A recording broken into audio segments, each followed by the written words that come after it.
எருதுகட்டின் ஆட்ட நாயகன் பிளேபாய் நம்ம எல்லாரையும் விட்டு போயிட்டாரு.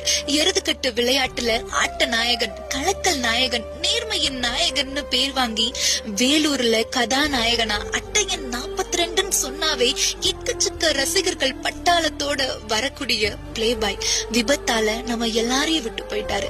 இது யாராலையும் தாங்க முடியாத மிகப்பெரிய இழப்பு. பிளேபாய் களத்துக்கு வராரு அப்படின்னாவே ரசிகர்கள் குதிச்சு குதிச்சு எதிர்பார்ப்பாங்க. களத்துல ஓடுன பிளேபாய் இன்னைக்கு ஓடாம ஒரே இடத்துல படுத்து கிடக்கிறத நினைக்கும் போது மனசு வலிக்குது. பிளேபாய்க்கு வயசு சிறுசுதான், ஆனா அவர் படைச்ச வரலாறு ரொம்ப பெருசு. பிளேபாய் ஒரு ஆளு தான், ஆனா அவர் ஆட்டத்துக்கு வரும்போது அவர் பின்னாடி வரக்கூடியவங்க பல்லாயிரக்கணக்கானவங்க. பிளேபாய் வந்தாவே களமே அதிரும், ஆனா இன்னைக்கு களமே கண் கலங்கி நிக்குது. பிளேபாய் கடைசியா நடந்த எருதுகட்டுல முதல் பரிசு வாங்கிட்டு களத்தை விட்டு வெளியே